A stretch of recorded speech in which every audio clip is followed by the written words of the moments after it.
college education, she discovered that she really wanted to help people in a different way.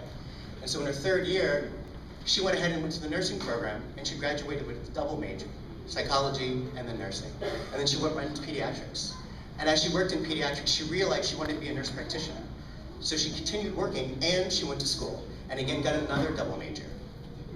Amazing. And then with all of that, she went to specialty fields. She went to pediatric critical care. And she also did outpatient work as a nurse practitioner. And then she was able to travel with a specialized team.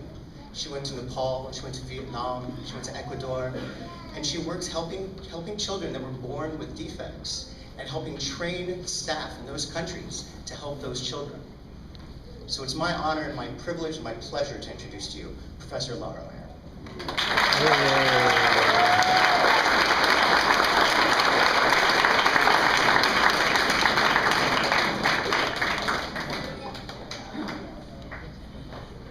I'm sorry, I'm going to interrupt because I see the Chancellor standing over there and I might be fired if I don't acknowledge that he was here after I said he wasn't here.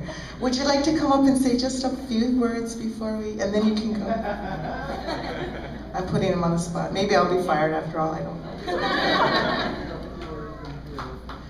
Congratulations to the graduates, we're very proud of you. Thank you.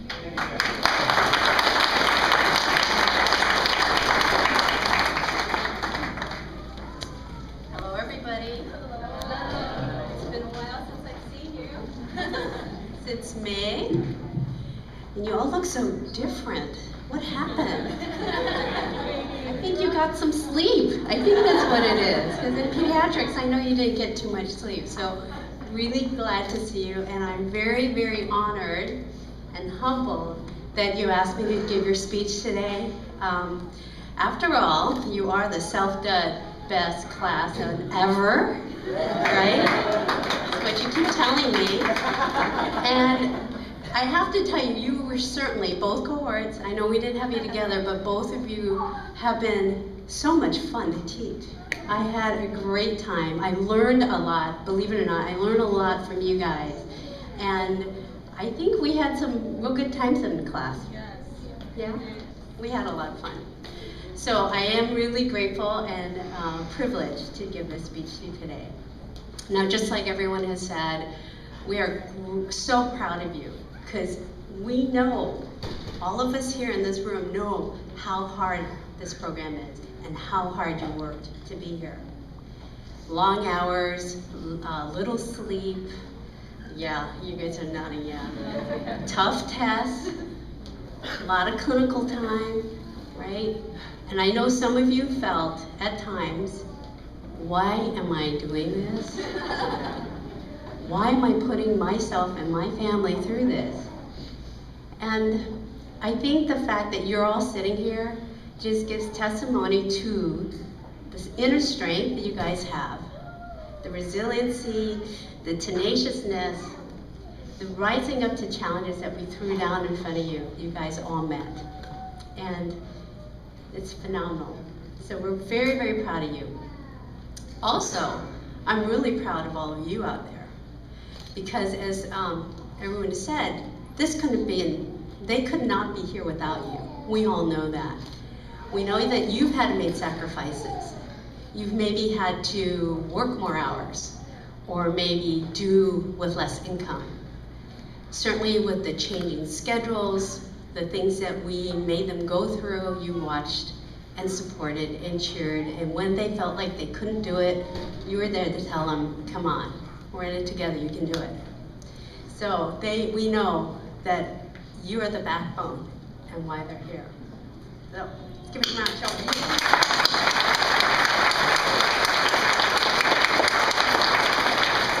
And of course, we can't forget our fabulous faculty. We only have a few of them here, but we have phenomenal instructors here. And KCC is known for that, and I do want to recognize them as well as our support staff. We have two of the most phenomenal people as our guidance counselors. I could not do my job without them. So I want to thank you guys. This is also a turning point for us here at KCC's nursing program because you are our final graduating class from this curriculum, as you all know, right? So it's kind of a little nostalgic for us to be here at this graduation, because it's like saying a fond farewell to a fantastic program that has produced some outstanding nurses out in the community. So it's our final group, certainly our best, right? Yeah. So, well, you guys, like everything else, we're changing. The nursing program's changing, the healthcare world is changing, and you guys are at the front door of that change. You are the ones going to be walking through. With all the changes that are coming up nationwide with the Affordable Health Care Act, also with changes in the hospitals and the acuity that we're seeing, the evolving outpatient and in-home care industries out there, there is amazing things ahead of you guys. And so I'm really excited in the fact that there are so many changes coming up. It's a little scary because we don't know what's going to happen. These changes are hard, right? But with changes comes opportunities, always. So if you can look at it as a good thing, you can look at it as a bad thing, but it is coming. You guys are the future of nursing. You are. In the next few decades, you are going to determine where nursing is going. You may not feel like you will, but you are. You're going to be very much a part of that. And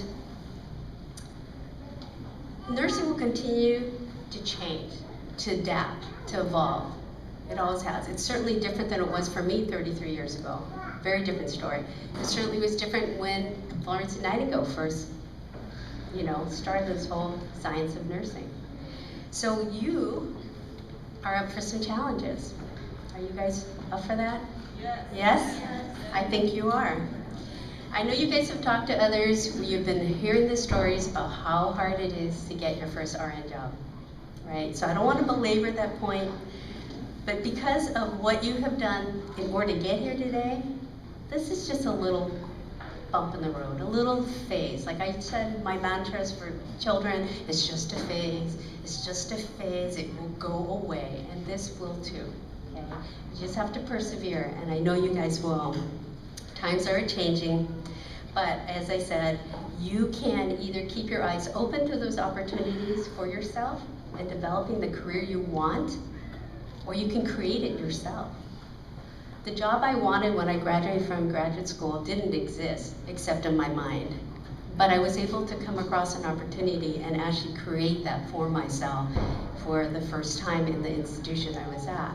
So that can happen. You just have to have that vision and the opportunity to do it. But I do want to give you a little note of caution, okay? Because this is something I experienced this summer when I was gone. I went back to visit my old hospital that I dearly loved and enjoyed working at, and went to visit my old colleagues. And I would tell you, this was a place that we loved to go to work. We loved working with each other. We had incredible colleagues, both in physicians and nurses. And people came to work to play. Now, I don't mean play for fun. I mean enjoyable work, that it felt like play. So I was really excited to go back and see everyone, and I will tell you, there was a huge change in my unit. Everybody was miserable. I was shocked. What happened? I've been gone for years. What happened? Everybody was like decreasing their hours, looking for a new position, and this wasn't just the nurses, with physicians as well. And after spending a few hours talking a lot, almost, a dozen different people in different positions, I realized what was happening is something that I've been seeing with the new technologies we're getting and all this really cool stuff that's happening. But what's happening is what's being required at the management levels, perhaps, because they are directing it, is that they're asking nurses to do so many non-nursing things. It's taking them away from the things that we love, which is the human contact, the patient care. So after talking to a lot of the different people, I realized that the things that they put in place because of TQM, sorry. What is that? Total quality management. Remember that? N258. Okay, Karen? Karen? All right, so this is a quality program that is now rampant through our healthcare industry that was adopted from the automotive industry back in the 70s, 60s, 70s. And it found that by putting in these sort of methodologies, they were able to improve the quality. So they've sort of translated that into the healthcare industry. But instead of, well, at least in this particular unit, the way that they were implementing it was actually taking the focus away from the caring that we all love. So my takeaway to you guys is just to be aware, okay? Be aware of that. Be aware of how it affects you, because when you get to a place where everybody just hates where they work and they can't wait to get home and not get there, and it is a real downer, and it's certainly a cause of burnout in nursing, right? So to be aware of that, because if anything, this drew to me the fact that the thing that is so essential about nurses and what we thrive on is that human contact, that moment. I call them nursing moments.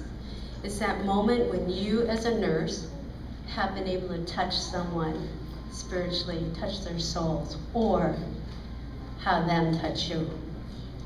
And without those moments, nurses can't thrive. So seek them out. Make it part of your mission to even take a half a second, half a minute of the day to create that nursing moment. Okay? So times are changing, but let's stay positive. Okay? Did any of you see any movies this summer? Oh, probably not, because you were too busy working and all that stuff. How crazy is it? Well, in case you didn't notice, there is a plethora of superhero movies. There is so, I counted like 7 of them just in the past 6 months, okay? We had Superman, Man of Steel, Wolverine, Avengers, Spider-Man, Iron Man, Batman, X-Men. What is it about superheroes that we love so much? I mean, that's so many movies. What? What is it? What do you guys love about superheroes? They're super. They have special powers, right? They what? The outfits. The outfits, okay, the Cape Crusader. You like Superman's underwear, don't you? Yeah. So I looked up the definition of superhero in the Merriam-Webster dictionary, and it says, number 1, a fictional hero having extraordinary or superhuman powers fighting against evil. Okay, that's what we like. So, extraordinary powers, fighting against evil, using their powers for good. Okay. You know, I may not have superhuman strength, and I don't have X-ray vision. I can't shoot bolts of lightning from my fingers. I can't be invisible, although many times I wish I was. But I do have some extraordinary powers.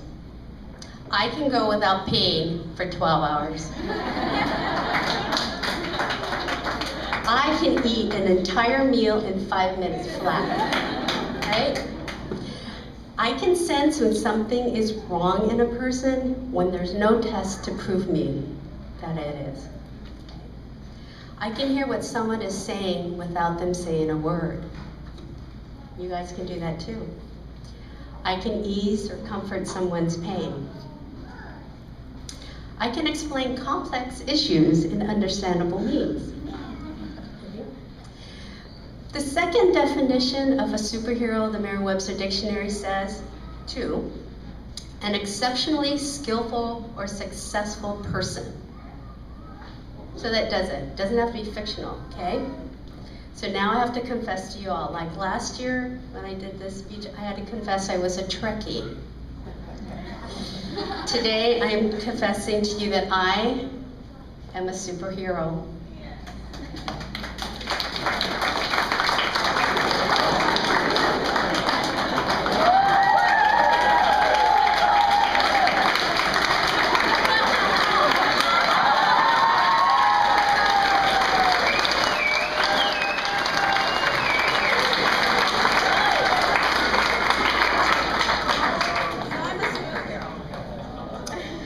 I may not be able to stop a meteor from demolishing Earth, or I might not be able to fight aliens invading the world.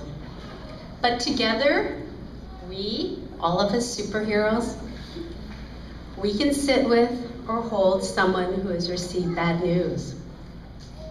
We can rock a fussy baby to sleep. We can read a story to a child in the hospital whose parents can't get there. Okay? We can speak up for those who can't. We can hold someone's hand when they cannot hold yours. We can step in and protect a colleague from bullying, okay? Don't forget you can do that. We can all ease someone's pain. We can be there when no one else will. We can be compassionate even to people who are not. We can comfort someone in their darkest hours. We can bring out the best in people and ourselves. And when there aren't any right words to say at that moment, we can just sit and be present. You don't have to say anything. And we can all be an inspiration to someone, because I know many of you have said that you have become nurses because a nurse inspired you.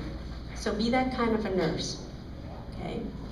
So I would like to propose that we remove the fictional from the definition of superhero, and we redefine it as ordinary people with special powers doing extraordinary things, fighting against evil. What do you say? Yep. Okay. Will you join me? Will you be someone's inspiration? Yes. Yes. Okay, so now repeat after me. We are nurses. What was that? We are nurses. I can't hear you. We are nurses. What was it? We are nurses. Yes, you are.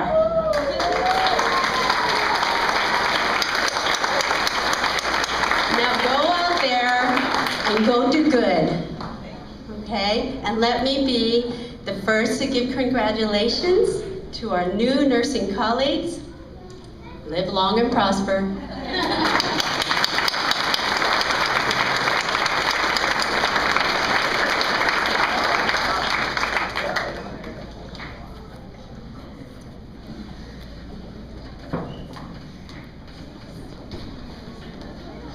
Wow.